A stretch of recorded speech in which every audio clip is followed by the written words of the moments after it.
Ladies and gentlemen and people and dogs and cats and cows and pigs and whatever the heck it is you are, welcome to the Little Seal English Podcast. My name is Ronan, and today I am going to teach you all about a place in Vancouver. In October 2022, my parents came to visit. We went to a beautiful place called Grouse Mountain, and this podcast is just a little bit of information about Grouse Mountain and the Grouse Grind. I have a couple of more podcasts in the can waiting to go talking about my parents' visit, but this is the one that we shall kick it off with. So without any further ado, folks, listen up, sit back, grab a pen and paper, maybe you grab a beer, grab a coffee, whatever it is, and just enjoy the podcast. You're going to learn a bunch of random English. Here we go. Okay, so before I talk about the trip to Vancouver, I got some questions for you. Questions 1 to 10. And all these questions are about an area called Grouse Mountain. And, you should take note of these questions. The questions are also in the description of the podcast, and the answers are going to come up throughout the podcast episode. So question number 1. How far from downtown Vancouver is Grouse Mountain? Question number 2. What was one of the first things Ronan noticed when he got out of the Uber? Question number 3. Who coined Grouse Mountain? Question number 4. When was the ski club founded? Number 5. When did the Sky Ride open? Number 6. How long did it take to get to the top of Grouse Mountain in the past compared to now? 7. How many stairs are on the Grouse Grind? 8. How high is the summit of Grouse Mountain? 9. How many people complete the Grouse Grind annually? And number 10. What are the bears' names? So throughout the rest of this podcast, the answers for those are going to come up. And at the very end, I'll just give you the answers anyways. But to start, folks, if you are ever in Vancouver and you're interested in getting out of the city, interested in getting more into nature or something like that, you should absolutely consider Grouse Mountain. If I had to describe Grouse in 3 words, I would say gorgeous, peaceful, and accessible. Let me read a blurb from the website about grouse. A blurb. A blurb is a noun, and a blurb is like a short promotional description. Blurs typically appear on like the back cover of books or something, or at the top of a website, and it gives you an idea of what to expect. So here's the blurb from the website. Just 15 minutes from downtown Vancouver's premier attraction offers the perfect destination for a truly rewarding and memorable experience. With a variety of cultural, educational, and outdoor adventures to choose from, we look forward to helping you plan your next visit. Most of Grouse Mountain's summer activities and winter activities are complimentary with a mountain admission ticket. So this is a mountain, folks. This is a mountain just 15 minutes outside of Vancouver. Vancouver is one of the biggest cities in British Columbia. No, it is the biggest city in British Columbia. However, it is not the capital of British Columbia. That is Victoria. However, just 15 minutes away from downtown Vancouver, you can get to Grouse Mountain. And there are a bunch of summer and winter activities which are all complimentary with a ticket. So you can do all the different activities as long as you have a ticket. So what do you think some of those activities are? Like, what activities can you do in summer on a mountain, and what activities can you do in winter on a mountain? Think about it for a moment. Maybe write down some ideas. I don't know. Anyways, so my family were visiting, as you know, and my family and I took an Uber to get to the foot of Grouse Mountain. Uber. Is Uber popular in your country? Uber is a ride-share company, a company where you, a driver of a vehicle, can basically operate as a taxi driver, and it's all conducted through your phone. You enter your location and your destination. The driver accepts and confirms your route, and the driver then brings you from A to B. I live in Kelowna, and when I was in Vancouver, Uber did not exist in Kelowna, and it actually just launched last week or so, and I'm delighted. I'm over the moon because honestly, the taxis here are dog shit. The taxis are terrible, the taxis are slow, the taxis are unreliable.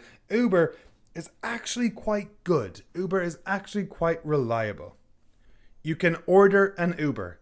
You can take an Uber. You can hail an Uber. You can't buy an Uber. You can't rent an Uber. You can only take, hail, or order. They are the common collocations. So if you're with your friends, you might be like, yo, let's take an Uber. Hey, let's grab an Uber. Let's order an Uber. All of those are good. But something was a little weird in the Uber that we had. It was kind of strange because you're able to communicate with the driver through your phone. Yeah, you heard me. You heard me correctly, folks. Through your phone. And this baffled me. This really took me by surprise. So if there's a problem, you communicate through your phone. Of course, you can talk to the driver, but I found it so goddamn strange that on my Uber app, there are several options to click. No talking. Little small talk. Radio on, please. Turn on the air conditioning, please. Like you can hit buttons on your phone and the driver, who's less than a foot away from you, gets a message and will do it. I thought that was really, really bizarre. Like, why can't people just speak up? Why can't someone say, oh, can you turn on the radio, please? Or if you want to make small talk, why can't you just start doing it? Like, I know if you're in a vehicle with someone, I personally would find it more polite to ask the person directly rather than on the phone. Of course, there's times when it would be helpful. If there's a language barrier, if you're introverted, if you've no interest in talking, if you were a person who's unable to talk, a mute. A mute. That's the name we give to people who are unable to talk. M-U-T-E. It's also a setting on your TV or your phone for when you don't want any noise. Mute can also be a verb. Can you mute the TV when I'm talking, please? Mute it right now. You know, if you want to tell someone to be quiet. So, I guess there's pros and cons to it. But for me, it was a little bit strange. Anyways, we took an Uber. We grabbed an Uber, we hopped in an Uber, we hailed an Uber, and we went to Grouse Mountain. And it was by far the quickest and the easiest way to get around Vancouver. So we arrive, and the first thing we notice is just how lush the surrounding area is. It's so overgrown with trees and shit. It's beautiful. So much greenery. It's lush. Trees everywhere. You can hear the trees moving in the wind. You can hear the birds. You can hear the bus loads of people arriving. Oh, nature, how I adore thee. Lush. A beautiful adjective. And it refers to something characterized by abundant growth, richness, or opulence. It often describes a place, an environment, or vegetation that is vibrant and visually appealing. For example, number 1, the tropical rainforest is known for its lush foliage, with dense green trees and a wide variety of exotic plants. Number 2, the resort boasts lush gardens filled with colourful flowers, creating a serene and picturesque environment. Number 3, after the rain, the fields transform into a lush carpet of emerald green, with the crops flourishing under the nourishing water. 4. The wine region is renowned for its lush vineyards, where rows upon rows of grapevines stretch as far as the eye can see. And number 5, the lush environment is rich in wildlife. So just a couple of examples with the adjective lush, L-U-S-H. Are there any lush gardens in your area? What animals can you find in a lush area? You know, I'd love to have a lush balcony. My wife and I thought about doing up our balcony this year, but to be honest, we never got around to it. We put it on the long finger and just haven't done it yet. So we put it off and we haven't done it, and now it's probably too late. But it is what it is. Anyways, back to Grouse Mountain. So here's some information about the mountain. Grouse Mountain is located about 15 minutes from downtown Vancouver. Grouse Mountain was coined in 1894 by the first recorded person to reach the summit. Back then, in 1894, getting to the top of Grouse Mountain was a 3 or 4 day hike. Can you imagine that? 3 or 4 days to get to the top of a mountain. Since 1894, Grouse Mountain has attracted hikers from all over the world, and in 1929 a ski club was founded. The world's first double chairlift was built at Grouse Mountain in 1949, and in December 1966 the Sky Ride opened. The Sky Ride. The Sky Ride is a way to go up and down Grouse Mountain without hiking. It's a big container that goes up and down Grouse Mountain by cable. It's just like a big cable car. This means that you're able to go up and down Grouse Mountain in less than 15 minutes each way, compared to a 3 or 4 day hike. Yeah, I did not go on a 3 or 4 day hike with my parents. We took the Sky Ride, 15 minutes up, 15 minutes down. Now, if you do decide to hike up Grouse Mountain, there is a path, and it is called the Grouse Grind, and we're going to talk about that in a moment. But first, I mentioned the verb to coin, C-O-I-N. And to coin is to invent a new word or expression, or to use one in a particular way for the very first time. Allen Ginsberg coined the term flower power. So if you use a word for the very first time, or you invent a new word, you are coining a new word. And Grouse Mountain was coined by the first person who summited Grouse Mountain, who summited the mountain. The first recorded person. I think that's important information. The first recorded person, as opposed to the first person ever. And that's important because, Canada was colonized. And quite possibly well before Mr. Grouse climbed the mountain, other people probably did.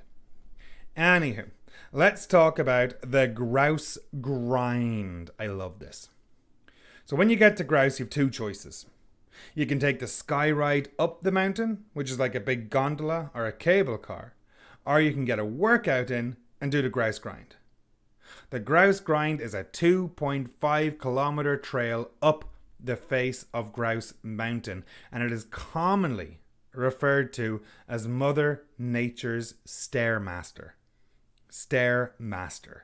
That is a reference to a gym machine which was made in the 1980s, I think, like a cardio machine.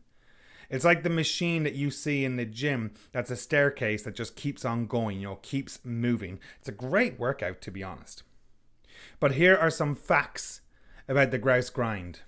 Length, 2.5 kilometers. Elevation gain, 800 meters or 2,624 feet. Base, 290 meters above sea level. Summit, 1,090 meters high. Total stairs, 2,830 total stairs. And the average time?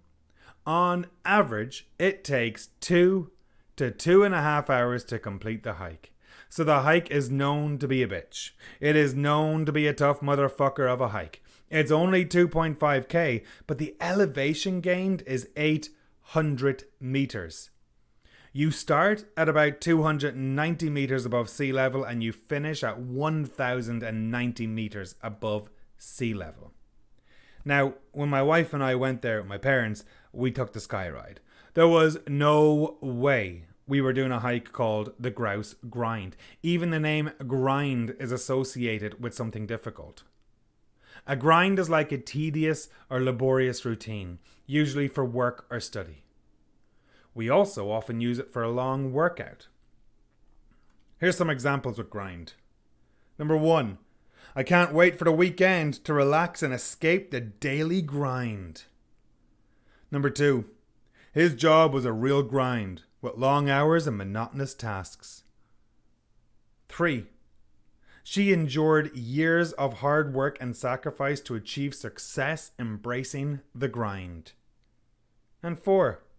Studying for exams can be a real grind, requiring hours of concentration and review. It's used a lot for work. You know, some common collocations are to escape the grind, embrace the grind, welcome back to the grind, or just back to the grind. You know, when I'm swimming, I always embrace the grind. And that just means that I need to accept that it's going to be a tough motherfucker. I need to accept that this training session is going to be tough. If I'm hiking and it's a long hike, I'll call that a grind of a hike. I'll have to embrace the grind. And I'll say to myself, all right, Ronan, embrace the grind. It's not going to get easier, but just put up with it, shut up and do it. So the grind, folks, the grind. Tedious or laborious routine. Tedious or laborious, something that is very difficult to do, is a grind. So imagine you're on the Grouse Grind. It is solid uphill. No breaks, just straight uphill. Hardly any flat areas or anything. You should absolutely Google or go on social media and look up the Grouse Grind. Is there anything in your hometown or home country that is similar to the Grouse Grind? Is there a hike that is straight uphill for a set period of time? Are there any hikes in your hometown or where you live that are grinds? I'd love to know. I might add them to my list. I might arrive there and attempt to do it. Who knows? Anyways, it says on the website that you're hiking up Grouse Grind, you need to purchase a downward ticket for your sky ride trip down. You're not allowed to hike down the hill. And I thought that was interesting. You know, I was wondering why that was. Why you're allowed to hike up but not down. I figured it was because the path was narrow. Maybe they want to preserve the track, and perhaps people are so tired after going up, if they try to hike down, it could be a liability. They might be too tired to focus on hiking. Also, it is 2.5k of solid downhill, and that is not easy actually.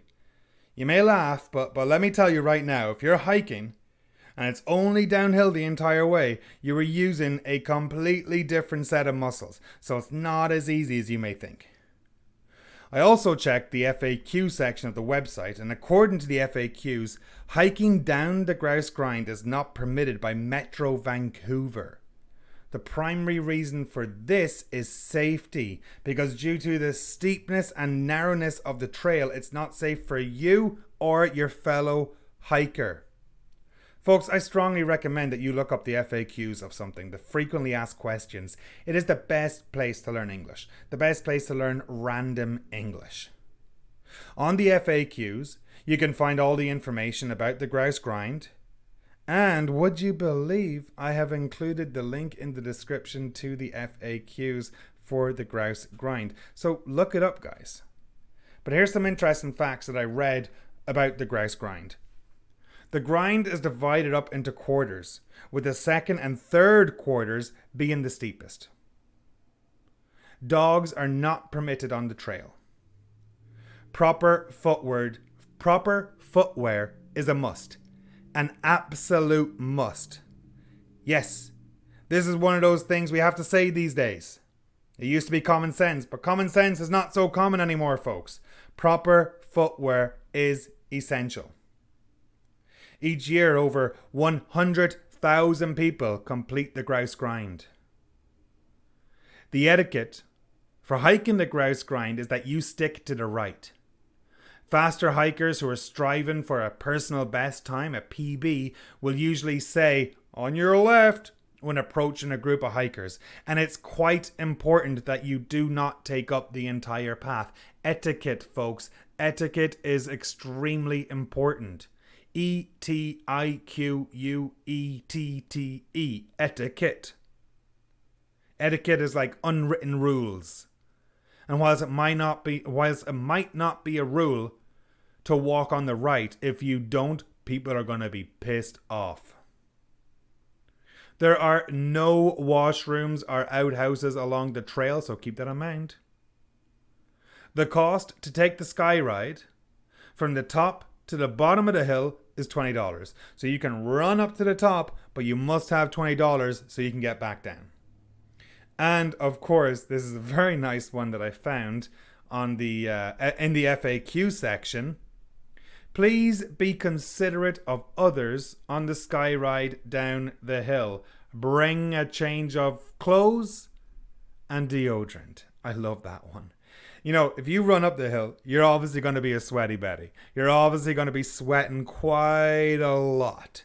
And so they actually mention it there. Please be considerate of other people when you are going down the mountain. So when you're in the sky ride, when you're in this like cable car, just change your top or something like that. Don't be a dick, basically. All right, folks. So that is just some information about the Grouse Grind. And as I said, I put some links in the description. So please take a look at the links in the description. There's a video and there's FAQs about the Grouse Grind. But now we're going to have a look at what you can do at the top of Grouse Mountain.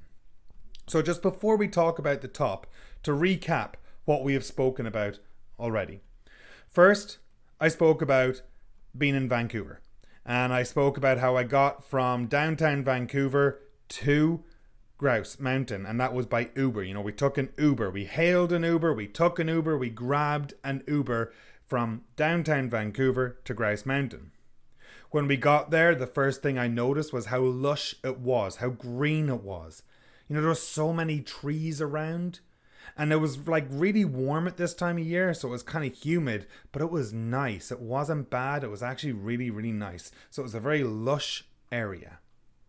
After that, I just started talking about the sky ride. I spoke about how Grouse Mountain got its name, how it used to be a 3 or 4 day hike, but now it's a 15-minute ride, so it's a lot easier. It's a lot more accessible now than it was. And then I started talking about the Grouse Grind itself, and how there's a total of 2,830 steps or 30 stairs on the Grouse Grind. I really want to do it. I really want to go back to Vancouver just to do it. Anyways, at the start of this podcast, I asked you 10 different questions, and here are the answers to 9 of them. Question number 10, the answer hasn't been said yet. I probably shouldn't have included it where I did. Anyways, question number 1, how far from downtown Vancouver is Grouse Mountain? Only 15 minutes away, so it's pretty easy to get to. Remember I said it was accessible, because it really, really is. Question number 2, what was one of the first things Ronan noticed when he got out of the Uber? And the answer is how lush it was. Go back and listen if you didn't catch that. Maybe I didn't say it directly. However, everything was so lush at the foot of Grouse Mountain. Who coined Grouse Mountain was number 3, and it was coined after the first recorded person to reach the summit. Question number 4, when was the ski club founded? And that was 1929. Question 5, when did the sky ride open? 1966. Question 6, how long did it take to get to the top of Grouse in the past compared to now? About 4 days. Absolutely crazy. Question 7, how many stairs are on the Grouse Grind? 2,830. How high is the summit of Grouse? 1,090 meters. And how many people complete the Grouse Grind annually? 100,000 or more. So we do not have the answer to question 10. What are the bears' names? But that will be coming up very soon.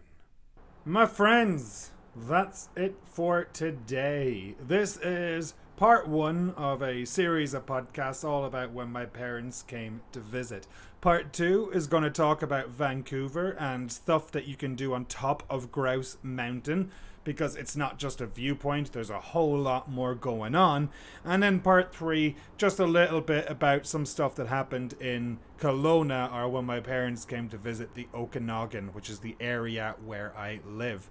I hope you're happy, I hope you're healthy, I hope you enjoyed the podcast. Stay tuned for more.